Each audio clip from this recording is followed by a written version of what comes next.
تب بھی اہل سنت و جماعت اس طبقے کا نام ہے جو افراط کے گڈھے سے نکل کر اور تفریط کی خاردار وادی سے بھاگ کر بہترین خط استوا پر آ کر اللہ تک پہنچنے والی جماعت کا نام ہے۔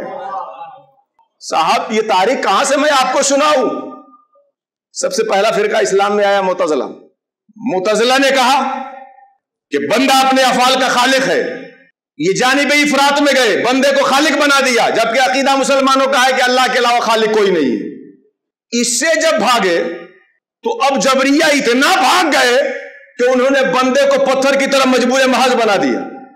تو ایک گئے جانب افراط میں، ایک گئے جانب تفریط میں، اور ہماری تو پرانی ریت رہی ہے کہ ہم نے قدریہ سے دامن جھاڑا ہے اور جبریہ کو لات مار کر بیچ میں راستہ نکالا ہے۔ یہ تو ہماری پرانی ریت ہے کہ ہم نے قدریہ کو لات مارا ہے اور جبریہ کو دھکیل کر کے بیچ کی راہ نکالا ہے۔ اہل سنت کے نزدیک بندہ نہ خالق ہے نہ اپنے افعال میں مجبور محض ہے، بندہ اپنے افعال کا کاسب ہے اور خالق نہیں ہے، دونوں کے بیچ کی راہ نکل جاتی ہے۔ صاحب اب ہمارے یہاں بندہ مجبور بھی نہیں ہوا، ہمارے یہاں بندہ اپنے افعال کا خالق بھی نہیں ہوا، کچھ ادھر کی رمق بھی اس میں ہے اور کچھ ادھر کی کسک بھی اس میں ہے۔ اب اسی کو صلح کلی کہتے ہو تو بھاگ جاؤ، کہاں بھاگ کے جاتے ہو؟ امام غزالی رحمۃ اللہ تعالیٰ علیہ کی تو اس کے اوپر پوری کتاب ہی ہے، الاقتصاد فی الاعتقاد۔ اگر وقت میں گنجائش ہو، اور کتنی گنجائش نکالیں گے ایک اقتصاد کو سمجھنے کے لیے۔ ہر عقیدے میں امام غزالی نے دکھایا ہے کہ اہل سنت کا جو عقیدہ ہے وہ تفریط سے پاک ہے اور افراط سے منزہ ہے، اور دونوں کے بیچ میں اہل سنت اور جماعت کا عقیدہ ہے۔ برزخ سمجھ میں آیا نا؟ یہ صلح کلی والا برزخ نہیں ہے، یہ ہمارے اسلاف کی برزخ ہے۔ برزخ پہ کون جائے؟ صاحب آپ جائیے، آپ کے پیر صاحب ہیں، آپ خانقاہ میں جائیے، ہم کیوں جائیں؟ اور ایسے بھی یہ سنگم سٹی کے قریب ہے، ہم لوگ پہلے سنگم ہی سٹی کا حصہ ہے۔ مجھے لگتا ہے کہ شاید کوسامبی کی قسمت میں دوسرا سنگم تھا، اس لیے اسے الگ کر دیا گیا۔ اب میں اپنی بات یہی روک کر کے برزخ پہ بات آئی ہے تو میں ذرا برزخ سمجھاؤں گا آپ کو۔ وَإِذْ قَالَ مُوسَىٰ لِفَتَاهُ، جب حضرت موسیٰ نے اپنے نوجوان ساتھی سے بڑے ہمت والے سے کہا۔ فتح خود مستفل ٹاپک ہے جو مرید صادق کے معنی میں۔ جب موسیٰ نے حضرت یوشع بن نون اپنے خادم سے کہا لا ابرح حتی ابلغ مجمع البحرین او امضی حقبا، میں سالوں چلتا رہوں گا جب تک برزخ پہ پہنچ نہیں جاؤں گا۔ ابھی برزخ کو سمجھیے ذرا، حضرت موسیٰ کہتے ہیں میں تو چلتا رہوں گا۔ صاحب آپ 8 سال مدرسے میں 33 نمبر لے کے پاس ہو گئے تو آپ کو برزخی کی ضرورت نہیں رہی۔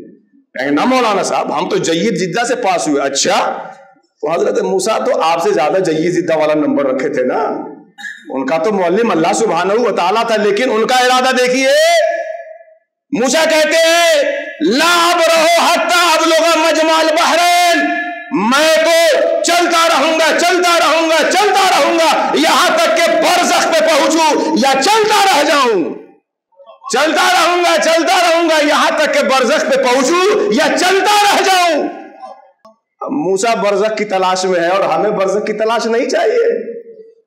اب آگے سنیے، فلما بلغا، جب موسیٰ اور ان کے خادم پہنچے مجمع بینہما، برزخ کے بیچ، دونوں سمندر کے ملنے کی جگہ برزخ کے بیچ جب پہنچے، نسیہ حوتہما، اپنی مچھلی بھول گئے۔ جب برزخ پہ پہنچے تو اپنی مچھلی بھول گئے۔ فاتخذ سبیلہ فی البحر سربا، وہ مچھلی جو جلی بھونی تھی اس برزخ پہ جانے کے بعد سرنگ کی طرح راستہ بناتے ہوئے چلی گئی بھاگ کر کے۔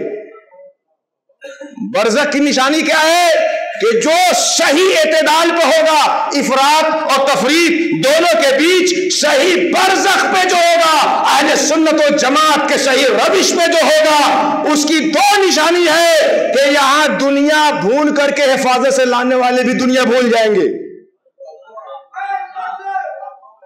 حضرت موسیٰ مچھلی لے گئے تھے نا بڑے اہتمام کے ساتھ، بھوک لگنے پہ کھائیں گے، کتنا اہتمام کے ساتھ گئے تھے، لیکن جب برزخ پہ پہنچیں گے تو اپنی مچھلی بھول جائیں گے۔ آپ دنیا کا جو نشہ دل و دماغ پہ سوار ہے، جب تک برزخ پہ نہیں پہنچیں گے دنیا کا نشہ نہیں اترے گا، اور کہیں جانے کے بعد دنیا بھولے اور اللہ یاد آنے لگے تو سمجھ لو آپ کے حصے کا برزخ وہی ہے۔ جس کے پاس جانے پہ دنیا بھول رہے ہیں، اللہ کی یاد غالب ہو رہی ہے، تو سمجھیے کہ آپ کے حصے کا برزخ وہی ہے۔ اچھا پھر ہوگا کیا؟ ایک تو دنیا بھولیں گے برزخ کے پاس جا کر کے، اور دوسرا کیا ہوگا؟ وہ اپنا راستہ بنا کے بھاگ جائے گی۔ یہ دل جو دنیا کی محبت میں جلا بھونا ہے، جب برزخ کے پاس جائیں گے تو اللہ اللہ اللہ کہہ کے زندہ ہونا شروع ہو جائے گا، اور اپنی راہ بنا کر کے قرب کے مقام پہ سرنگ کی طرح بناتا وہ بھاگ کے چلا جائے گا۔ تو جو برزخ ہوگا جب وہاں جائیں گے تو دنیا مغلوب ہوگی، دنیا بھولیں گے، اللہ کی یاد غالب ہوگی، اور دل اللہ اللہ کی صدا بناتے ہوئے قرب کے مقام پہ بھاگتا ہوا چلا جائے گا۔ یہ ہے برزخ۔ اچھا، جو لوگ برزخ پہ ہوتے ہیں ان کی نشانی کیا ہوتی؟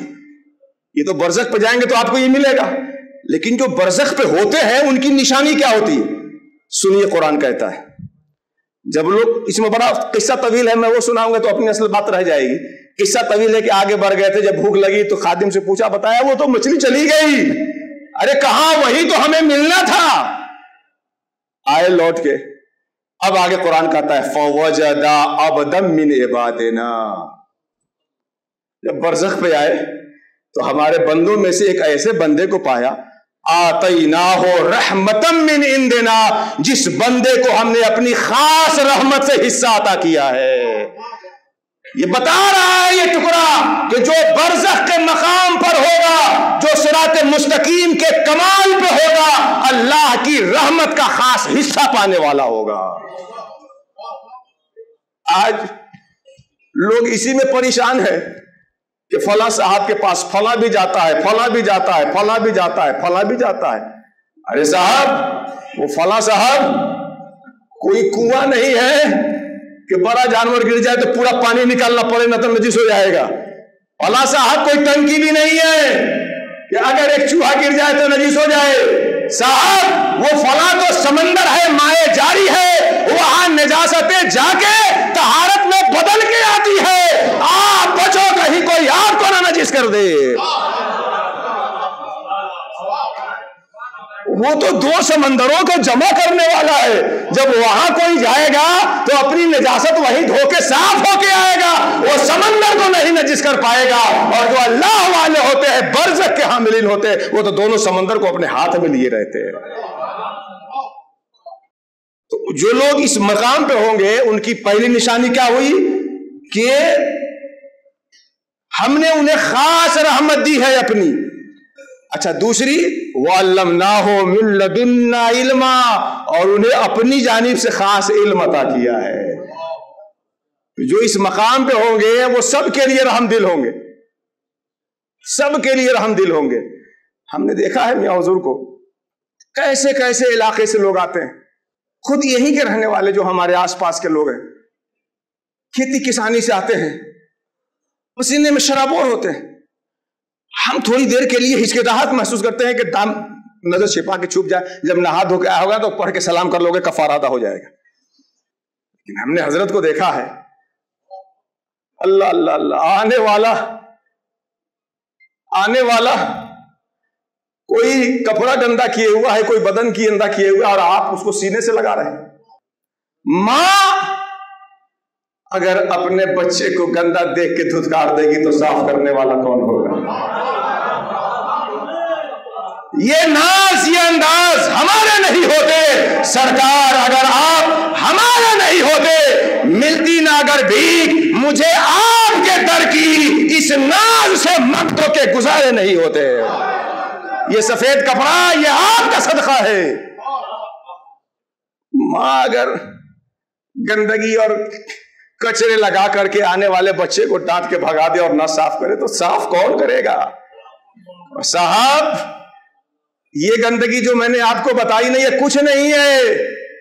کپڑا گندا ہو، جسم گندا ہو، یہ کچھ نہیں، معصیت کر کے آ رہا ہے، روح متعفن ہے، مگر اپنی بارگاہ میں مسکرا کے بیٹھا کر معصیت کے ازالے کو، معصیت کے نجاست کو ظاہر کرنے والے ہوتے ہیں۔ یہ کپڑے کی نجاست تو کوئی معنی نہیں رکھتی۔ ابھی مولانا عارف اقبال صاحب نے مثال دی نا، وہ ہر ایک پیر بھائی کا اور جو آپ کی صحبت میں رہتا ہے اس کا اپنا ذاتی تجربہ ہے، بلکہ جو جتنی زیادہ خطا کر کے آتا ہے نا اتنے زیادہ الطاف کا مستحق ہوتا ہے۔ وجہ یہ ہے کہ اس کو تعریف چاہیے، وہ تو پہلے ہی سے ڈرا ہے، سیما ہے، اگر تھوڑی سی ڈانٹ دے دیں گے تو نہ جانے وہ کیا ہو جائے گا۔ بتانا یہ ہم چاہ رہے ہیں کہ جو اتنا پہلے ہی سے ڈرا ہوا ہے اس کو دو چار جملہ کہہ دینے سے وہ ایمرجنسی کے لائق ہو گیا، بے ہوش ہو گیا۔ جو معصیت کر کے پہلے سے کانپ رہا ہوتا ہے اس پہ خاص عنایت اس لیے ہوتی ہے کہ کہیں دو چار جملہ کہہ دوں اور وہ راستہ چھوڑ کے نہ بھاگ جائے۔ تو رحیم ہوتے ہیں اللہ تبارک و تعالیٰ نے انہیں اپنی رحمت کا خاص حصہ عطا فرماتا ہے، خاص حصہ۔ اب یہ وقت اس چیز کو سمجھانے کا نہیں ہے کہ اللہ کی رحمت کیا ہے اور اس کی رحمت کا خاص حصہ کیا ہوتا ہے، ورنہ پھر بات اٹک جائے گی بیچ میں۔ آگے بڑھیے، دوسری صفت کیا ہوتی ہے جو اس برزخ پہ ہوں گے ان کی، کہ علمناہ من لدنا علما، اللہ فرماتا ہے کہ ہم نے انہیں اپنی طرف سے خاص علم عطا کیا ہے۔ اسی لیے بہت مشہور جملہ آپ سب لوگ جانتے ہیں کہ علماء کے پاس بیٹھیے تو زبان سنبھال کر کے اور دل والوں کے پاس بیٹھیے تو دل سنبھال کر کے۔ اچھا ایسے بھی آپ بتائیے ایک فطرت بھی کیا ہے، نیچر کیا ہے؟ جو چشمے کا محتاج ہو اس کے سامنے آپ اپنا چشمہ نہ بچائیں گے؟ جس کو رومال کی ضرورت ہو وہ ہم سے اپنا رومال نہ چھپائے گا؟ ایک شخص ہے جس کو گاڑی چاہیے اور آپ کے پاس گاڑی ہے، وہ مانگنے کی آپ نہیں دینا چاہتے تو آپ اپنے گاڑی کے لیے بہانہ بنائیں گے؟ تو یہاں بھی دل والوں کے پاس تو دل کی تلاش رہتی ہے، یہاں بھی دل کی تلاش رہتی ہے۔ ایک مرتبہ محلے کے کچھ لوگ غیر مسلم برادران آئے، حضرت سے چندہ لینے کے لیے، ٹرانسفر جل گیا ہے، آپ چندہ دیجیے، جبکہ وہاں سے مدرسے کا کوئی کنیکشن نہیں ہے، اپنا خود پورا انتظام ہے، لیکن حضرت نے 500 روپے اس کو دیے، اس سے ہمارے کوئی لینا دینا نہیں ہے۔ بعد میں حضور فرماتے ہیں کہ اگر 500 روپے سے کسی کا دل مل جائے تب بھی سستے ہی میں مل گیا ہے۔ اگر 500 سے کسی کا دل مل جائے تو بھی سستے ہی میں مل گیا ہے۔ تو یہ تو وہ لوگ ہیں جن کی نظر دل پہ ہوتی ہے، اور ہوگی کیوں نہیں؟ کیونکہ یہ اللہ کے محبوب ہیں اور انہیں وہی پسند ہوتا ہے جو اللہ کو پسند ہوتا ہے، اور اللہ ہمارے کپڑوں کو نہیں دیکھتا، ہمارے صورتوں کو نہیں دیکھتا، اللہ ہمارے دلوں کو دیکھتا ہے، اس لیے ان کی نظریں بھی دلوں پہ ہوا کرتی ہے۔ بڑا مشہور ہے کہ علماء کے پاس بیٹھو تو زبان سنبھال کے، اور اولیاء کے پاس جاؤ، صادقین کے پاس جاؤ تو دل سنبھال کر کے۔ لیکن خوب لوگ جانتے ہیں اللہ والوں پہ اللہ کی خاص نعمت یہ ہوتی ہے کہ وہ انہیں علم دیتا ہے، علم عطا فرماتا ہے، اور علم ایک نور کا نام ہے۔ علم شے کے کما حق کو ادراک کا نام ہے، علم باطل کو باطل اور حق کو حق سمجھنے کا نام ہے، علم دودھ کو دودھ اور پانی کو پانی جاننے کا نام ہے، علم سیاہ کو سیاہ اور سفید کو سفید ماننے کا نام ہے۔ ایک صاحب 50 لاکھ دے کر ایک بڑے ادارے سے علم کی سند لے آئے اور انہیں سیاہ و سفید کا فرق ہی نہیں ہے، اب وہ اسٹیج سجا کے کہتے ہیں کہ فلاں کے پاس سند نہیں ہے وہ اللہ کا ولی نہیں بن سکتا۔ واہ صاحب، علم آپ کا دل جتنا صاف ہوگا اللہ کی طرف سے علم کا سیلاب اتنا ہی بڑھتا چلا جائے گا۔ قد افلح من زکاہا سے پہلے فالہمہا فجورہا وتقواہا، جب انسان مزکا ہو جاتا ہے تو اللہ علوم کے سمندر کو اس کے قلوب سے جوڑ دیا کرتا ہے۔ خاص نعمت اللہ والوں کی علم ہے۔ میں تو کہتا ہوں کہ جنہیں لگتا ہے کہ بخاری پڑھے ہیں کہ نہیں، میرزی پڑھے ہیں کہ نہیں، ہدایت الحکمت پڑھے ہیں کہ نہیں، فلاں اصول پڑھے ہیں کہ نہیں پڑھے ہیں، وہ بس صرف اور صرف خلوص کے ساتھ کچھ مجلسیں اٹینڈ کر لیں، وہ اپنی کتابوں کا نام نہیں بھول گئے تو پھر مجھ سے بتائیں گے، بھول جائیں گے کتابوں کا نام۔ تو یہ ان کی علامتیں ہوئی جو برزخ پہ ہوتے ہیں۔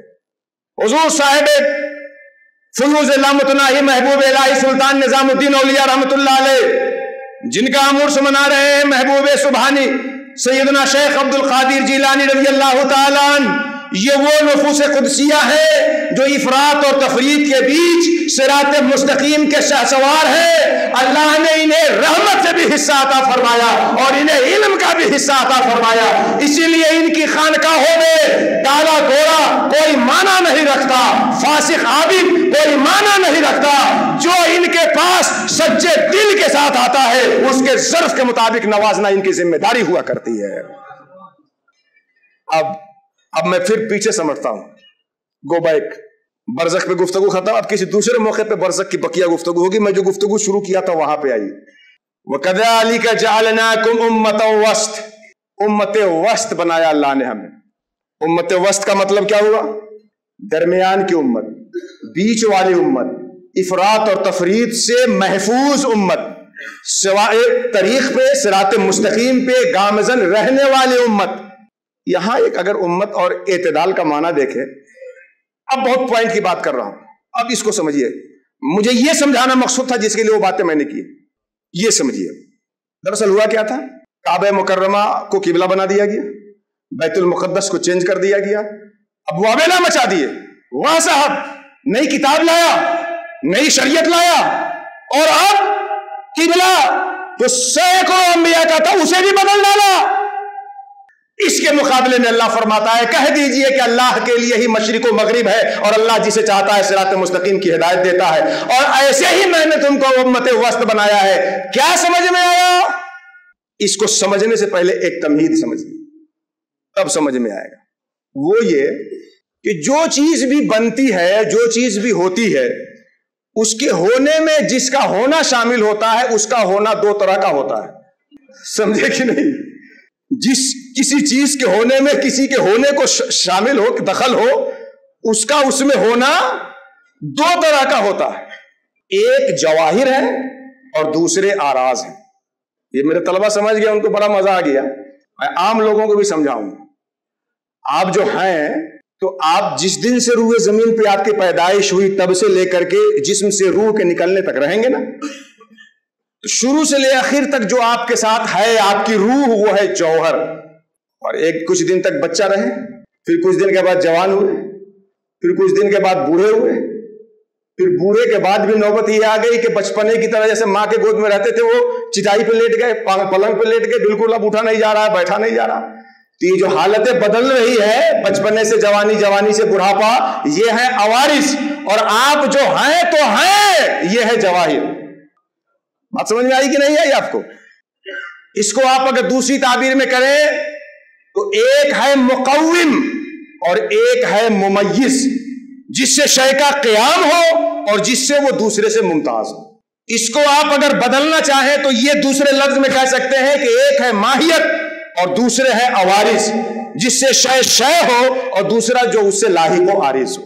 یہ گھر دیکھ رہے ہیں، بلڈنگ، ہال، جس چیز کو اس گھر کے بننے میں ایسا رول ہے کہ وہ نہ ہو تو گھر نہ ہو، وہ ہو گیا جواہر، اور دوسرے وہ ہے جو ہے آراز۔ ایک ازہر کے ڈاکٹر تھے، انہوں نے بڑی پیاری تعبیر کی تھی، مجھے بہت پسند آئی، کہ دین اسلام میں کچھ چیزیں وہ ہیں جو جواہر ہیں اور کچھ چیزیں وہ ہیں جو مظاہر ہیں۔ کچھ جواہر ہیں، کچھ مظاہر ہیں۔ اس کو ٹیکنیکل ورڈ میں اگر اصطلاحی لفظ میں لائیں تو کچھ ماہیت ہے، کچھ عوارض ہیں، کچھ اس کے مقوم ہیں، کچھ اس کے ممیز ہیں، کچھ وہ ہے کہ وہ نہ ہو تو دین اسلام کا تصور ختم ہو جائے گا، اور کچھ وہ ہے کہ نہ ہو تو اسلام کا تصور ختم نہیں ہوگا، باقی رہے گا مگر مزمحل ہو جائے گا، خوبصورتی میں کمی آ جائے گی، اس میں حسن کم ہو جائے گا۔ اب یہ عرس کر رہے ہیں نا ہم لوگ، اس میں بھی دو چیز ہوگی، کچھ جواہر ہوں گے، کچھ مظاہر ہوں گے۔ جن کے عرس میں آئے ہیں ان کے لیے ایصال ثواب کریے، ان سے فیضان حاصل کریے، یہ جواہر ہے، اور گاگر بھی اٹھے، سندل بھی اٹھے، سما کی محفل بھی ہو، یہ ہے اس کے مظاہر۔ بات سمجھ میں آ رہی کہ نہیں آ رہی؟ اہل سنت و جماعت جس پہ ہم قائم ہیں، اللہ ہمیں قائم رکھے، اس کے کچھ جواہر ہیں اور اس کے کچھ مظاہر ہیں۔ جواہر وہ عقائد ہے جس پہ اہل سنت و جماعت کی بنیاد قائم ہے، جس کو تفصیل سے بیان کرنے کی ضرورت نہیں ہے اور وقت نہیں ہے۔ اور مظاہر، سلام بھی پڑھتے ہیں، فاتحہ بھی دلاتے ہیں، قیام بھی کرتے ہیں، یہ سارے مظاہر ہو گئے۔ اسی طرح سے دین اسلام کے بھی کچھ جواہر ہیں اور کچھ مظاہر ہیں۔ اللہ کی عبادت اور اللہ سے بندگی جب قائم کرنا ہوگا تو اس رشتے کے بھی کچھ جواہر ہیں کچھ مظاہر ہیں۔ اب اس جواہر اور مظاہر کا ایک فلسفہ سنیے، پھر اس آیت پہ آتے ہیں۔ اللہ سبحانہ و تعالی سورہ توبہ میں فرماتا ہے، دیکھیے غور سے، دراصل ہوا یہ تھا کہ کفار قریش کو خانہ کعبہ کی تولیت ملی، حاجیوں کی خدمت کرتے تھے، خانہ کعبہ کے متولی تھے، تو وہ سمجھتے تھے کہ اب ہم جیسا کون ہے۔ اللہ نے ان کو رد کرتے ہوئے کہا کہ اصل بندگی کا رشتہ قائم کرو، یہ ہے جواہر، اور اس کے ساتھ ساتھ یہ ذمہ داری نبھا رہے ہو، یہ ہے مظاہر اور آراز۔ اگر جواہر چھوڑو گے تو اللہ تمہارے مظاہر کو کبھی قبول نہیں کرے گا۔ اس کو فقہی اصطلاح میں فرائض و واجبات اور مستحبات و نوافل، اگر آپ فرض چھوڑ کر کے حرام کرتے ہوئے نفل کریں گے تو اللہ کبھی بھی اسے آپ کو قبول نہیں فرمائے گا۔ اب دیکھیے، کچھ لوگ خانہ کعبہ کے متولی تھے تو سمجھتے تھے کہ ان لوگوں کی کیا حیثیت ہے۔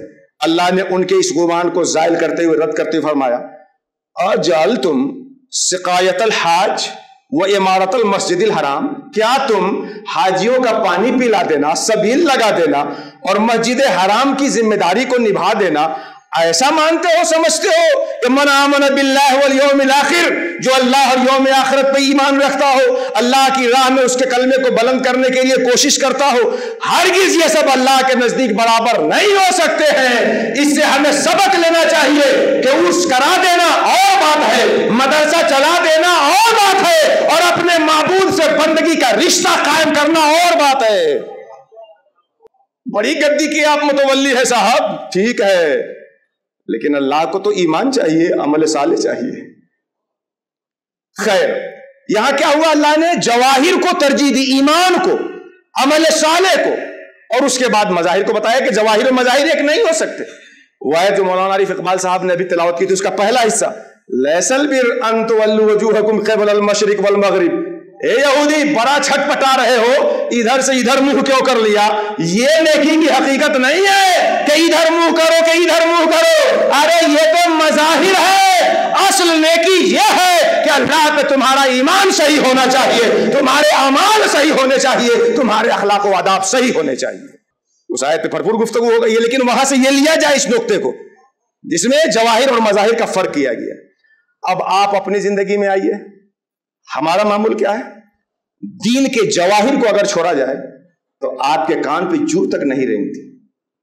امت وسط ہونے کا مطلب کیا ہے؟ کہ جو جوہر ہے اس کو جوہر رکھو، جو عرض ہے اسے عرض رکھو، جو بنیاد ہے اسے بنیاد رکھو، اور جو الگ کی اضافی چیزیں ہیں اسے الگ کی اضافی چیزیں رکھو۔ جو بنیاد کو غیر بنیاد بنا دے وہ امت وسط نہیں ہے، اور جو غیر بنیاد کو بنیاد بنا دے وہ امت وسط نہیں ہے۔ اب یہ پورا فلسفہ سمجھ میں آیا کہ نہیں آپ کو؟ یا ہم بائی پاس کر کے جا رہے ہیں تو آپ کو پریشانی تو نہیں ہو رہی ہے؟ سمجھ میں آ رہا ہے کہ نہیں آ رہا ہے؟ وہاں کیا تھا کہ غیر ضروری چیز کو یہودیوں نے اتنا ضروری سمجھ لیا کہ قبلہ بھی بدل سکتا ہے۔ اللہ نے کہا ہے اللہ کے لیے تو سب ہے، جسے چاہے اللہ بنا دے، اپنی بندگی کا رشتہ تو اللہ سے قائم کرو۔ وہاں مراسم کا اتنا بول بالا تھا کہ حقائق کا گلا دبایا جا رہا تھا۔ امت وسط اس کے مقابل وہ ہے جو حقائق کا بول بالا کرے اور مراسم کو حقائق کے تابع کرے۔ جو ایسا نہیں کر سکتا، لاکھ دعویٰ کر لے امت وسط کا، قرآنی منہج کے مطابق وہ امت وسط نہیں بن سکتا ہے۔ امت وسط وہ بنے گا جو دین کی بنیاد کو بنیاد رکھے گا، جو دین کی ضروریات کو ضروریات رکھے گا، جو نوافل کو نوافل رکھے، مستحب کو مستحب رکھے، جو مستحب کو واجب بنائے، واجب کو مستحب بنائے، وہ امت وسط نہیں ہے۔ اب آخری بات حضور شیخ عبد القادر جیلانی کی بتا کے میں سمیٹتا ہوں گفتگو، اور گفتگو میں نے طویل کرنے میں شاید جسارت کر لی ہے، اس کے لیے معافی چاہتا ہوں حضور داعی اسلام سے۔ میں آخری بات حضور غوث پاک کی بتاؤں۔